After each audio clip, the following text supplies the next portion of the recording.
Kita berdoa.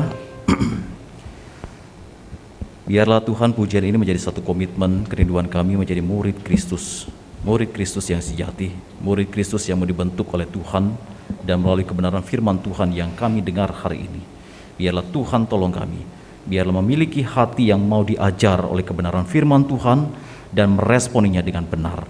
Terpujilah Tuhan. Hamba mohon kiranya Allah hadir dan urapi hamba-Mu yang menyampaikan kebenaran firman Tuhan dan setiap jemaat yang mendengarkan, entah itu di gereja maupun secara online. Tuhan, biarlah Tuhan yang dipermuliakan. Di dalam nama Tuhan Yesus Kristus kami ucap syukur.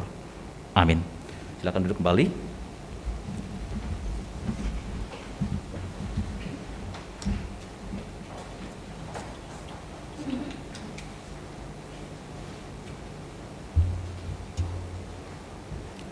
Shalom jemaat yang terkasih dalam Tuhan. Sekali lagi kita bersyukur kepada Tuhan kalau hari ini kita boleh bertatap muka dan juga yang di rumah bisa beribadah. Kita akan merenungkan firman Tuhan dengan tema siapakah yang terbesar dari Markus pasal yang ke-9.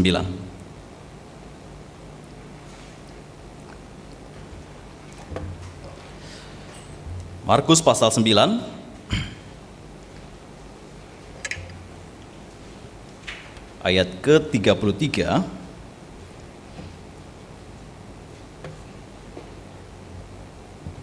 sampai ayat yang ke-35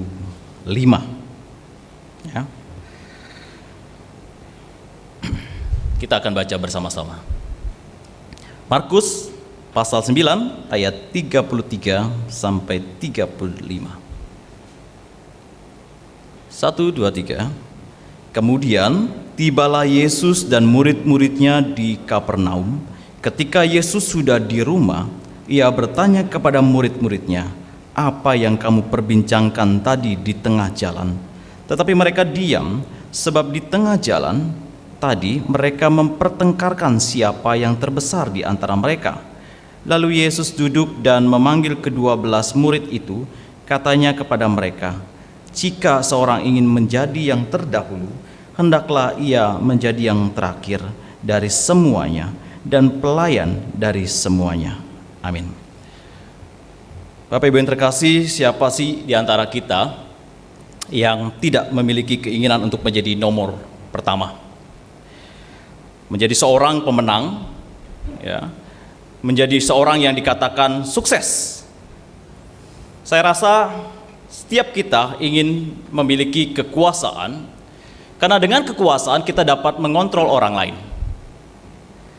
Dengan kekuasaan kita bisa mengatur apa yang menjadi ide kita, perasaan kita, dan segala macamnya. Kalau kita memiliki kekayaan lebih daripada orang lain, kita bisa berkuasa. Kalau kita punya ketenaran, kita juga bisa ditiru oleh mereka, segala tingkah laku kita dan bla bla. Reputasi kita, status kita, dan posisi kita kemudian jadi dihargai oleh orang lain. Kalau kita menjadi orang yang sukses, kalau kita memiliki kekayaan, kalau kita memiliki satu kekuasaan, ya.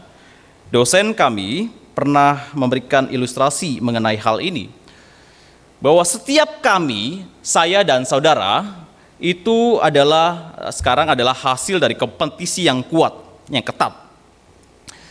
Berjuta-juta sel sperma laki-laki berenang menuju sel telur wanita. Dari berjuta-juta itu, berapa yang masuk? Hanya 1 sel sperma. Dia bilang, wah, hanya 1 dari berjuta-juta. Ini adalah sebuah kompetisi yang begitu ketatnya. Mereka berenang. Dan kemudian hanya 1 membuahi sel telur. Dan kemudian jadilah kita saat ini. Ya, jadi tidak 2 atau 3 masuk dalam sel telur. Mereka kejar-kejaran, lalu 1. Ini ada kompetisi. Maka ada ledekan yang berkata, enggak ada sejarahnya sel telur yang kejar-kejar sel pria. Ya, enggak ada sejarahnya wanita yang kejar-kejar pria begitu seakan-akan. Tidak ada. Nah, di dalam kehidupan ini pun namanya rantai makanan. Ada rantai makanan yang kuat itu akan menguasai yang lemah. Tumbuhan dimakan oleh tikus, tikus dimakan oleh ular, ular dimakan oleh elang, dan elang mati dimakan oleh bakteri dan sebagainya. Ada lingkaran. Siapa yang lebih berkuasa, itulah yang menguasai. Ya. Begitu juga menjadi hebat lebih daripada orang lain. Memegang posisi nomor 1 dan diperhatikan dalam beberapa aspek kehidupan kita. Itu yang kita juga dambakan. Mempengaruhi orang, memiliki posisi. Hal ini dapat dilihat bagaimana diri kita berinteraksi satu dengan yang lain. Di dalam konteks rumah tangga, siapa yang kemudian mau jadi lebih didengar, lebih mempengaruhi. Di dalam konteks bekerja di kantor, dalam konteks berolahraga, dalam konteks juga dalam pelayanan di gereja. Kita akan melihat orang-orang yang menonjol, atau orang-orang yang mulai mencari posisi-posisi agar mempengaruhi atau dikatakan lebih berkuasa. Kita akan melihat orang-orang yang cepat bereaksi ketika mengalami pergeseran posisi. Ya. Mereka yang ingin selalu menjadi pusat perhatian. Orang seperti ini hatinya memang tidak akan mengalami kedamaian, karena akan mengalami satu percecokan dalam hatinya, di dalam dirinya, dia tidak tenang dan penuh dengan kekhawatiran. Jangan-jangan saya digantikan. Jangan-jangan dia mau ambil posisiku. Jangan-jangan dia mau berkuasa atasku. Ini bukan terjadi di luar sana saja. Bukan di gedung DPR yang ingin mempertahankan posisinya. Tidak. Tetapi bisa saja di dalam sebuah pelayanan. Dan hari ini kita merenungkan pagi ini adalah murid-murid pun mengalaminya. Dan mereka tidak mengerti apa yang sebenarnya menjadi terhebat, menjadi terbesar lebih daripada orang lain. Jemaat yang terkasih dalam Tuhan Yesus Kristus, di dalam model pemuritan Tuhan Yesus pada peristiwa ayat 33, ya, 33 dikatakan,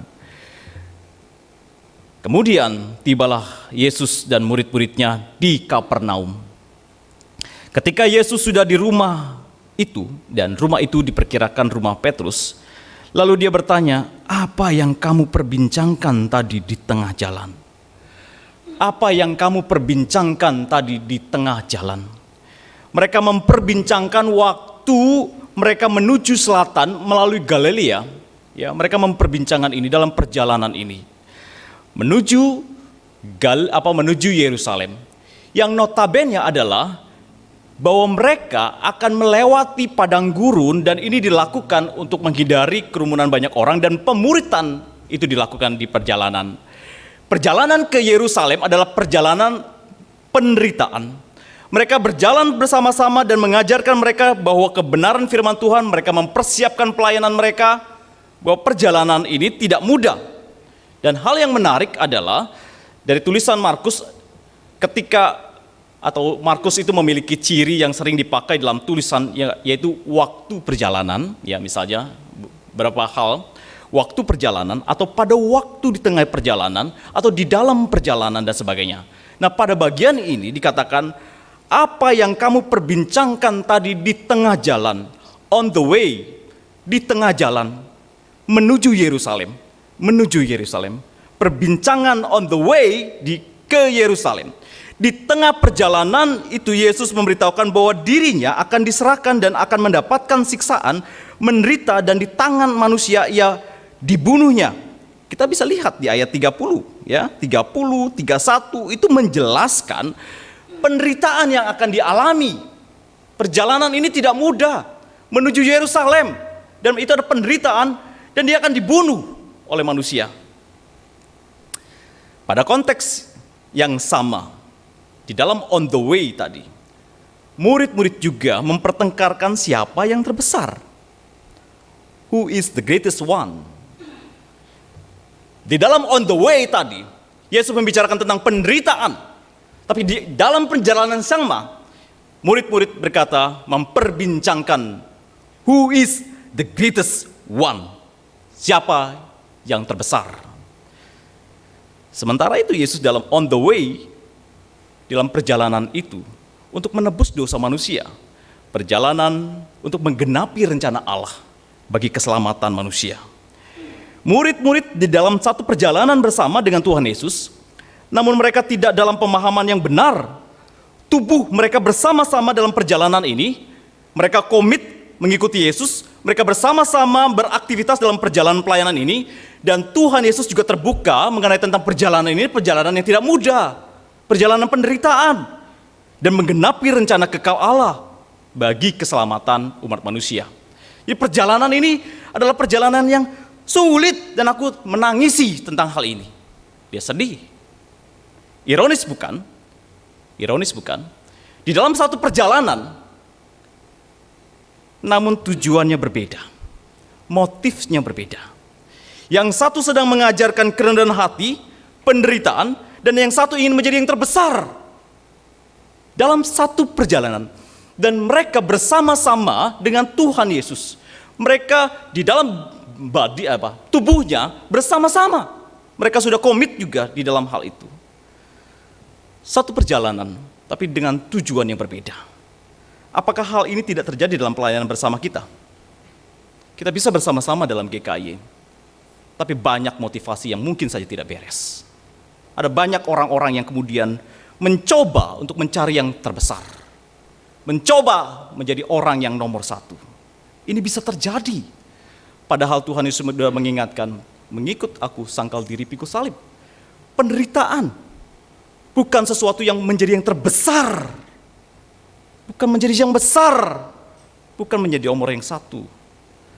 Yesus bertanya, apa yang kamu perbincangkan di tengah jalan tadi? Ayat 34. Tetapi mereka diam, sebab di tengah jalan tadi mereka mempertengkarkan siapa yang terbesar di antara mereka. Ya, mereka terdiam, kemudian mereka mengatakan mereka tadi mempertengkarkan siapa yang terbesar di antara mereka. Yesus bertanya, perbincangan apa? Ya, perbincangan apa kamu tadi? Namun Markus menekankan bukan perbincangan atau kongko-kongko yang biasa. Namun ini adalah sebuah pertengkaran atau mempertengkarkan. Apa artinya? Artinya adalah bahwa ini sudah lebih daripada sekedar membicarakan sesuatu. Bukan lagi. Namun ini sudah ada hasrat, udah ada ambisi, udah ada unsur emosi. Di dalamnya mungkin saja ada debat. Siapa yang terbesar? Jadi Markus menekankan bukan hanya berbincang Tuhan, tapi dia mempertengkarkan. Mereka mempertengkarkan who is the greatest one, siapa yang terbesar. Bapak Ibu yang terkasih dalam Tuhan, ketika manusia mempercakapkan siapa yang terbesar, percakapannya menjadi berubah dari diskusi, pembicaraan, lalu menjadi mempertengkarkan. Selangkah lagi menjadi keributan yang mengakibatkan perpecahan. Karena yang dibicarakan adalah the greatest one. Kalau kita memperbincangkan Pak Asyang ini bagaimana, ini siapa yang dulu punya ide, itu masih oke. Tapi kalau sudah mulai yang terbesar, ini akan masuk di dalam sebuah pertengkaran. Siapa? Saya pernah membaca satu artikel ataupun komentar ya, tapi lupa itu benar apa tidak ya. Mendengar sebuah cerita mengenai sekumpulan kuda yang menghindari penyerangan harimau. Ya, ini mungkin saya pernah baca di dalam sebuah buku atau artikel ya. Ada sekumpulan kuda yang menghindari penyerangan harimau. Terus kemudian mereka bersatu dan berbaris, rapi dan siap untuk menendang harimau yang kalau mau menyerang, dia langsung tendang. Wah. Jadi harimau ini kesulitan untuk menyerang kuda-kuda ini. Nah, ketika harimau menyerang, mereka lalu merapatkan barisan, lalu tendang. Jadi pertahanan sang kuda ini sulit banget ditembus. Lalu sang harimau itu menunggu waktu yang tepat. Tapi tetap aja mereka sigap. Mereka tetap rapi dalam barisan. Ketika harimau sudah mulai mendekatinya, mereka rapat lagi. Ya, mereka merapatkan barisan. Kemudian kalau dia ada keserang, dia tendang lagi. Wah, tidak bisa tembus. Lalu kemudian harimau memiliki ide. Idenya apa? Sederhana. Idenya adalah dia berkata, ide siapa ini? Kok bagus banget? Brilian banget idenya, ini rapi banget, cantik banget barisnya sehingga saya tidak bisa menebus. Ide siapa? Wah, harimau bertanya kepada kuda. Kemudian masing-masing kuda mulai tersenyum. Saya dong, ini ideku, tadi kan aku udah ngomong. Lalu kemudian kuda yang lain berkata, ide saya, ini ide brilian dari saya. Kemudian yang lain tidak mau kalah juga. Dan kemudian mereka saling bertengkar mengenai sebuah ide brilian siapa itu. Mereka kemudian mulai tidak kompak lagi. Mereka terpecah-pecah. Lalu apa yang terjadi? Pada akhirnya mereka bertengkar dan mereka lupa mempertahankan diri dari serangan harimau. Dan harimau pun dengan mudah memangsa kuda-kuda itu. Ketika merenungkan bagian ini, saya cuma ingat di diri saya. Dan saya juga mengingatkan jemaat-jemaatku. Dari sebuah pertanyaan yang sederhana, iblis juga dapat mematahkan dan menghancurkan gereja ini. Ide siapa ini? Ali. Ya. Siapa yang tadi atur musik? Wah, idenya luar biasa. Siapa? Sederhana ya, nggak perlu ngotot-ngotot. Bagus banget loh idenya. Brilian. Lalu kita mulai memperbincangkan, itu dari saya. Dari saya lah. Saya dari awal loh. Saya yang banyak keluarin uang. Dari saya. Kemudian yang lain juga ngomong begitu. Ya. Namun beda kalau ada yang mengatakan jelek banget ini. Ide siapa ini? Ide dia, bukan ide saya. Gitu ya. Memang kita adalah manusia yang berdosa. Kita suka dengan mengatakan hal-hal menuju ke orang, tetapi hal yang bagus kita kunyah untuk sendiri, kita kenyang. Hati-hati. Ini bisa kepada siapa saja. Mengenai tentang konsep ide, pertanyaan yang sederhana aja saja, bisa menghancurkan daripada gereja ini. Tubuh Kristus bisa terpecah belah. Who is the greatest one? Siapa yang terbesar? Masalahnya adalah manusia nggak sanggup menjadi yang terbesar. Atau apakah sanggup menjadi the greatest one? Apakah itu berupa sebuah ide, aku yang terbesar ideku. Apakah itu berupa keinginan? Apakah itu berupa konsep? Apakah itu sesuatu yang ingin dicapai? Apakah ada manusia yang sanggup menjadi the greatest one? Menjadi orang yang terbesar? Kalau kita kembali kepada kitab Kejadian tentang kejatuhan Adam dan Hawa yang digoda oleh si ular, karena berbicara tentang the greatest one, menjadi yang terbesar, atau menjadi seperti Allah. Tapi sanggupkah manusia menanggung semua itu? Sanggupkah manusia menjadi yang terbesar? Tidak, bukan? Tidak. Tetapi kita terus mencoba menjadi yang terbesar. Sehingga akhirnya konflik itu bisa terus terjadi.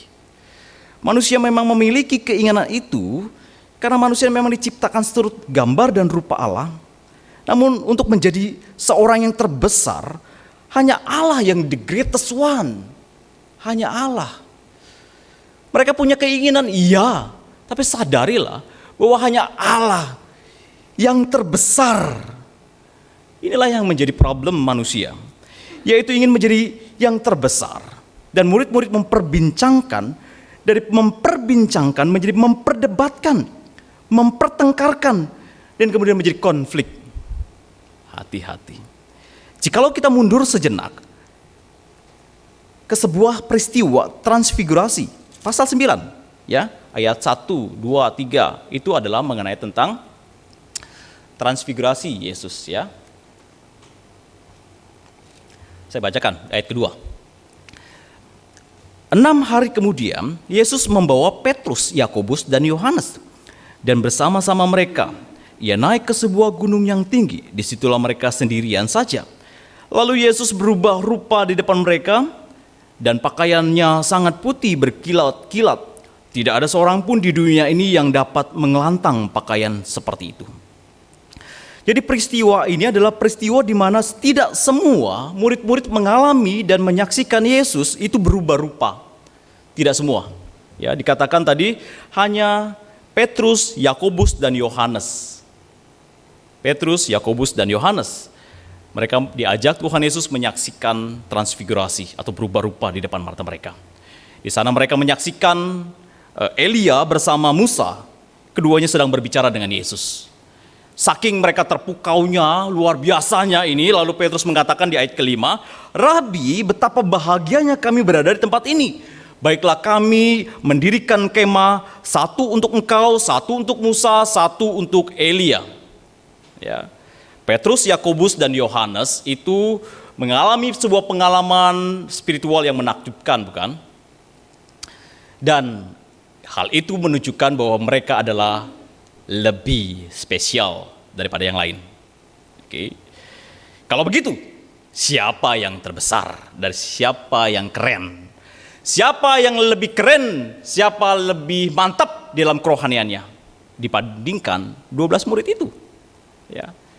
Ada latar belakang yang kemudian mereka merasa, aku diajak Tuhan Yesus ya, mengalami spiritual yang keren.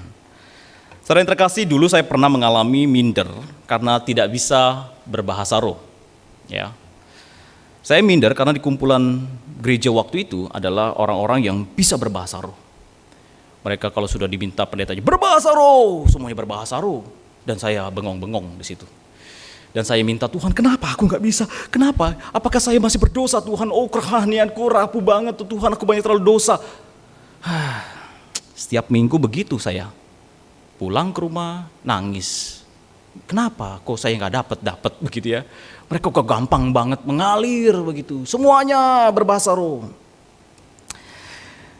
Dan tidak bisa dipungkiri, ketika saya minder, ada satu orang, dua orang, dan beberapa orang mungkin juga akan merasakan bahwa mereka memiliki kerohanian yang lebih baik daripada saya. Ketika ada orang-orang satu sisi minder, ada orang-orang yang merasa bangga dengan berbahasa roh. Spiritualnya hebat dan akhirnya statusnya meningkat. Kemana-mana akhirnya kesaksian bertemu dengan Tuhan, kesaksian dapat berbahasa roh, kesaksian ini dan itu. Itu yang dibawa-bawa terus-menerus. I'm the greatest one, kata seorang hamba Tuhan mungkin dalam hatinya. Henry tidak memiliki spiritual yang begitu. Aku bisa naik ke surga, aku bisa turun, dan aku bisa berbicara dengan Tuhan, dan bla bla bla. Rasa the greatest one adalah pertama-tama kita mulai membandingkan pengalaman kita dengan orang lain. Kita merasa lebih baik daripada orang lain, kita merasa lebih unik daripada orang lain, kita merasa lebih penting daripada orang lain, kita merasa lebih pintar dari orang lain, kita merasa lebih bertalenta dari orang lain. Hati-hati kita bisa terjebak dengan perkara ini, menjadi the greatest one, membandingkan. Namun pertanyaannya adalah, apakah kita sanggup menjadi orang yang terbesar? Kita manusia yang terbatas. Enggak mungkin. Ya, kita enggak mungkin menjadi orang yang terbesar. Enggak mungkin. Paling-paling kita menjadi nomor 1 dalam perlombaan balap karung. Ya, itu juga udah hadiahnya mungkin Ciki, ya, Indomie. Paling-paling juga saya cuman hanya bisa menang dalam pertandingan badminton cuma 1 ronde itu doang. 1 set, 1 hari itu. Besok kalahnya banyak banget, ya. Paling-paling juga bisa mengalahkan keluarganya Pak Wawi. Sekali doang mungkin, itu juga ditemenin oleh Louis. Paling-paling itu doang. Paling-paling juga kita jadi orang kaya yang lokal di Bengkulu. Paling-paling juga kita hanya terkenal di lorong kampung Teratai. Cuma itu aja. Ya. Paling-paling juga kita lebih berkuasa di rumah aja. Atau istilah orang, jago kandang. Apanya yang the greatest one? Apanya? Saudara yang terkasih, kalau di gereja sudah ada diskusi mengenai siapakah yang terbesar, mendiskusikan siapakah yang terbesar, lalu Tuhan bertanya, apa yang kamu perbincangkan? Apa yang kamu perbincangkan, Henry? Malu. Apa yang kamu perbincangkan? Siapa yang terbesar di gereja ini? Siapa yang terbesar di Bengkulu ini? Siapa yang terbesar di keluarga ini? Malu. Memperbincangannya kita harusnya malu. Namun kadang di dalam gereja tidak malu. Di dalam organisasi keagamaan tidak malu. Justru pertengkaran terus dikembangkan. Tidak malu. Sehingga bukan sampai kepada hanya memperbincangkan, namun sudah mempertengkarkan siapakah yang terbesar di antara kita. Siapa yang lebih benar dari antara kita. Siapa yang lebih berpengaruh dari antara kita? Siapa yang lebih menyumbang besar bagi gereja? Siapa yang sudah melayani lebih? Malu kalau Tuhan berkata, apa yang kamu perbincangkan? Apa yang kamu perbincangkan? Murid-murid ditanya, apa yang kamu perbincangkan dalam perjalanan tadi? Mereka diam. Mereka diam. Mereka malu. Sedangkan Yesus datang ke dalam dunia ini, meninggalkan kebesarannya, kemuliaannya, dan menjadi hamba. Bukan menjadi hamba saja, tapi hamba yang menderita. Lalu murid-murid justru mau menjadi yang terbesar. Malu. Masih ributin itu. Bapak Ibu yang terkasih, hal-hal ini memang dipengaruhi oleh Yudaisme. Ada urutan pangkat, ada urutan kedudukan di Firdaus. Mereka punya pengertian itu. Mereka memiliki pengertian bahwa siapa yang duduk lebih dekat tatah Allah, itulah yang terbesar. Ya. Rumahku berbeda kalau ada di surga itu ada, rumahmu tuh tingkat, rumahku tuh ya sederhana, tapi tetap di surga. Itu mereka punya konsep begitu. Rumahku lebih mewah nanti di surga, kalau rumahmu ya ada di lorong teratai di kampung surga. Di kampung surga tapinya, tetap kampung surga. Tapi tetap aja perdebatannya itu, gitu ya. Kita masih punya paradigma duniawi yang terus menilai perkara surga. Seperti yang juga ditanyakan oleh murid-murid mengenai siapa suami wanita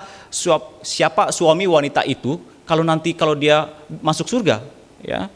Apakah ini waktu di bumi dia menikah, lalu suaminya meninggal, lalu menikah lagi. Lalu siapa nanti yang di surga itu suaminya yang benar? Terus kemudian Yesus menegur murid-murid, Matius 22 ayat 29 sampai 32. Yesus menjawab mereka, kamu sesat sebab kamu tidak mengerti kitab suci maupun kuasa Allah. Karena pada waktu kebangkitan orang tidak kawin dan tidak dikawinkan melainkan hidup seperti malaikat di surga. Konsep kita ini terbawa-bawa terus-menerus. Konsep duniawi ini kita terbawa di sana. Seakan-akan akhirnya jadi ribut lagi tuh. Udah di surga aja ributin lagi tentang rumahmu tipe berapa? 36, 3 atau 45? Kacau kita. Sesat kata Tuhan Yesus. Mari kita lanjutkan tema ini. Ayat 35. Lalu Yesus duduk dan memanggil ke-12 murid itu, katanya kepada mereka, jika seorang ingin menjadi yang terdahulu, ya. Yesus tidak memarahi murid-murid dalam hal ini. Dia tidak marah. Kamu nggak boleh.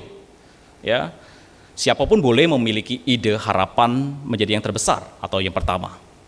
Namun semua itu harus dibingkai bukan menjadi yang terhebat, sebab paling-paling yang pertama.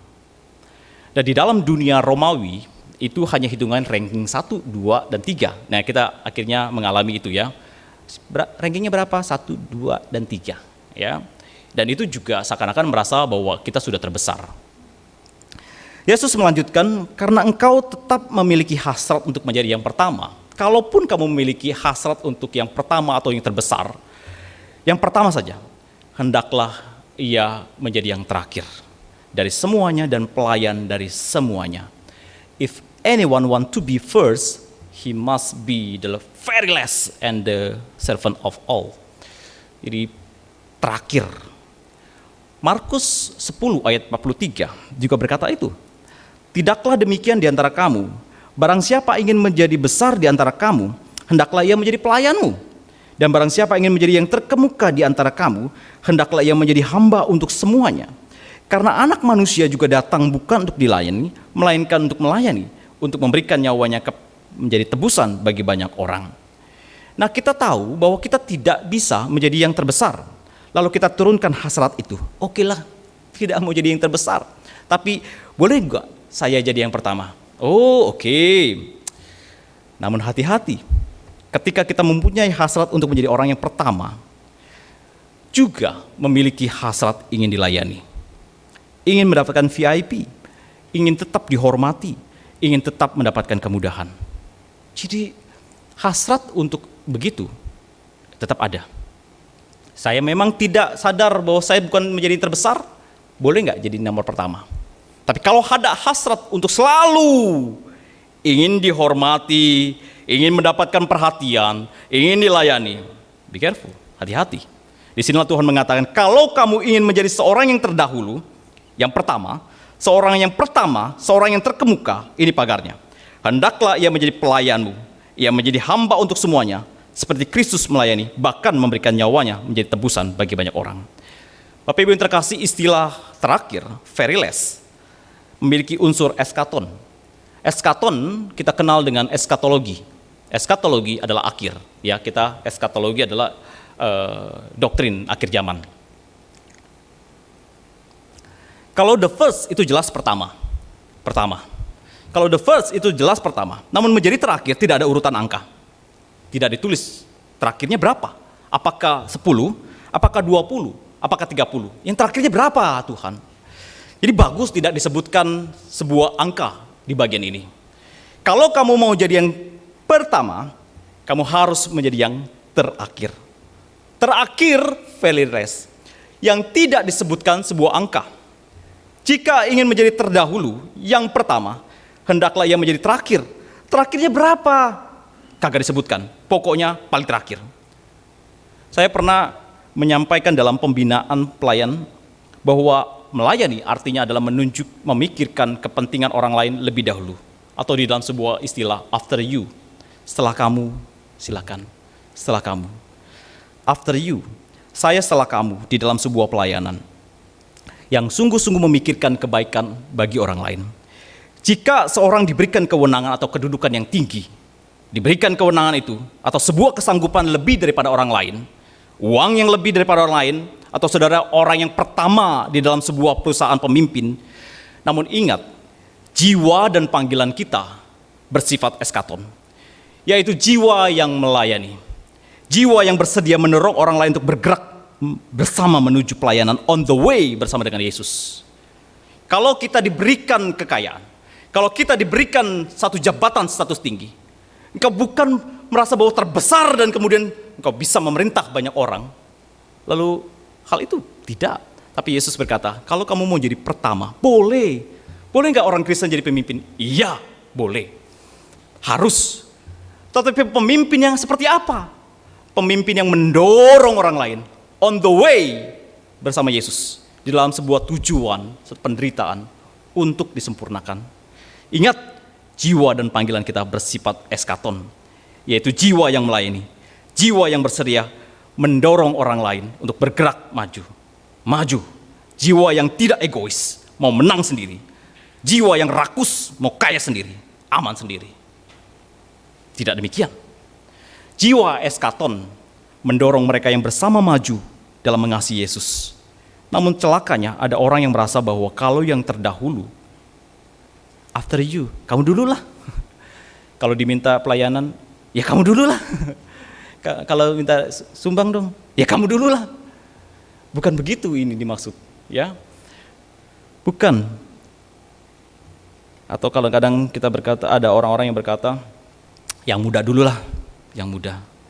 Jiwa eskaton bukan jiwa yang rendah diri atau jiwa yang kemudian tidak mau terbeban dan tidak mau pusing membiarkan orang lain melayani dan aku tidak lagi melayani. Bukan begitu.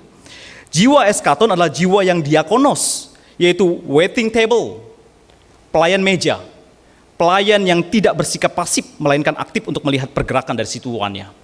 Ya. Jika dia meminta air, ia harus segera menuangkan air. Jika dia minta tambah, dia akan menambahkan sesuai pesanannya. Ini saya alami ketika saya bekerja menjadi pelayan waiters, ya. Saya benar harus memperhatikan itu yang makan, angkat tangan. Body language-nya saya harus pelajari. Pergerakannya mungkin makanannya tidak enak, saya harus cepat-cepat datang lagi ke dia, lalu menanyakan apa yang tidak enak, apa yang kurang, ya. Terus angkat tangan, dia pasti ingin sesuatu. Saya harus responi. Jiwa eskaton adalah jiwa yang diakonos juga, yaitu kamu tidak bisa lepas tangan. Bodoh amat, yang after you, kamu yang layani dulu. Tidak begitu. Tapi aktif mendengar, memperhatikan tuannya, bergerak dan tetap melayani meskipun engkau sedang lelah. Meskipun engkau sedang rentah. Ini adalah jiwa yang eskaton. Aku memang terdahulu, tapi jiwa kita bukan jiwa yang diam, pasif, tapi jiwa yang aktif, yang terus memperhatikan gerakan kehendak Tuhan. Tuhan mau apa hari ini? Tuhan mau apa kepada kita setiap kita? Tidak diam, melainkan kita tetap memperhatikan apa yang Tuhan mau. Namun kenyataannya tidak demikian. Di dalam budaya Yunani, Plato menuliskan, how can a man be happy when he has to serve someone?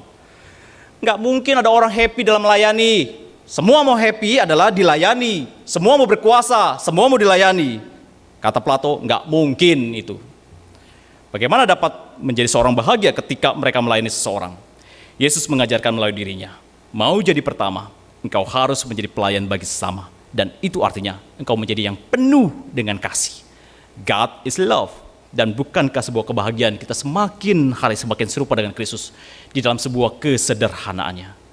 Maka itu di dalam pelayanan kita di GKY Bengkulu ini, kita mestinya bergerak bersama di dalam perjalanan on the way bersama dengan Kristus. Mengerti bahwa menjadi pengikut Kristus, sesuatu yang dituntut adalah sebuah kerendahan hati, namun bukan saling menyuruh satu dengan yang lainnya. After you. Semua bergerak karena kita dalam satu perjalanan, satu on the way. Dan sikap kita harusnya rendah hati.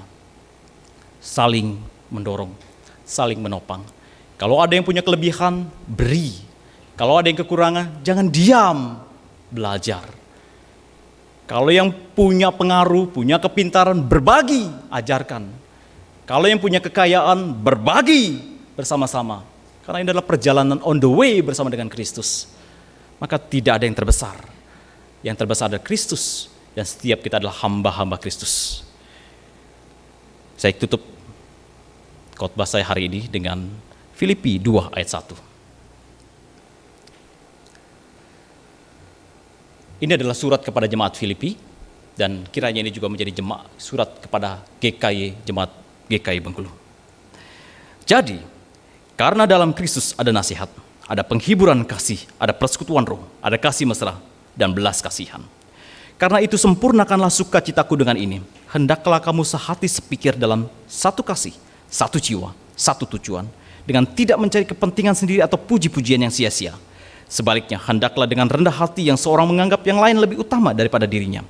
Dan janganlah tiap-tiap orang hanya memperhatikan kepentingannya sendiri, tetapi kepentingan orang lain juga. Hendaklah kamu dalam hidupmu bersama menaruh pikiran dan perasaan yang terdapat juga dalam Kristus Yesus, yang walaupun dalam rupa Allah, yang tidak menganggap kesetaraan dengan Allah itu sebagai milik yang harus dipertahankan, melainkan telah mengosongkan dirinya sendiri dan mengambil rupa seorang hamba dan menjadi sama dengan manusia. Siapakah yang terbesar? Only God. Tuhan Yesus memberkati kita. Amin. Mari kita berdoa. Bapa Surgawi, kami bersyukur ya Tuhan, Engkau ingatkan kami siapa kami. Dan ketika kami mendapatkan talenta yang banyak Tuhan, bukan memegahkan diri kami, melainkan bagaimana mengajarkan orang lain, mendorong orang lain untuk maju bersama-sama di dalam satu trek perjalanan bersama menuju Yerusalem. Kalau kami punya berkat banyak Tuhan, biarlah kami juga belajar untuk memberi Tuhan. Karena kami dalam satu perjalanan Tuhan, kami saling menopang satu dengan yang lainnya. Terpujilah Tuhan, berkati jemaat-jemaat Tuhan. Di dalam nama Tuhan Yesus Kristus. Amin.